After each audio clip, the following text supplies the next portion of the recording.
Next. Are you an only child? Yes, I am the only child.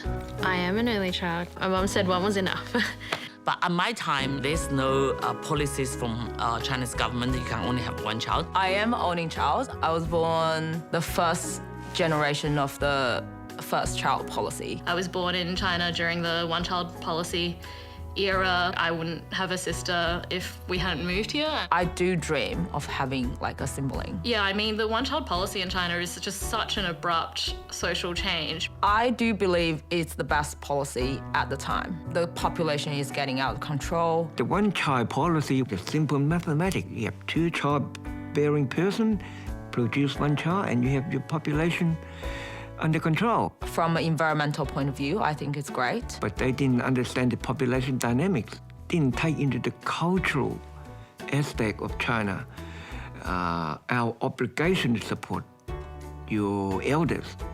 My grandparents, they all have like 10 siblings, you know, and then in my parents' generation, it's like 2 to 4 siblings, and then suddenly going to 1. And that offspring is expected to support 2 sets of parents.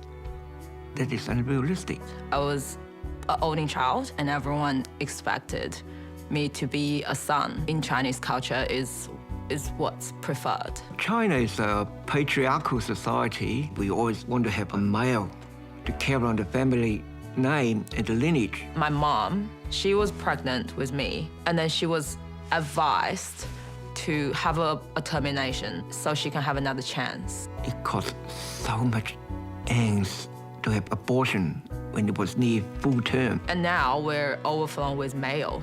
25, 30 million male in China couldn't get a bride. Not only male, but very spoiled ones. They have all these things given to them. Culture-wise, yeah, it's advantageous to be a male. So when my grandfather was alive, when we sit on the dinner table, if he doesn't start, picking up the food, we cannot touch it. A lot of households still do it. Male needs to be fed first. When we walk, we cannot go in front of him, we have to go behind him. In families where you've got this, real strong idea that every generation is supposed to procreate and then every generation is supposed to take care of their elders, I think that can be quite difficult and hostile for queer people. When I came out, my mom was she used the term 冇面見人.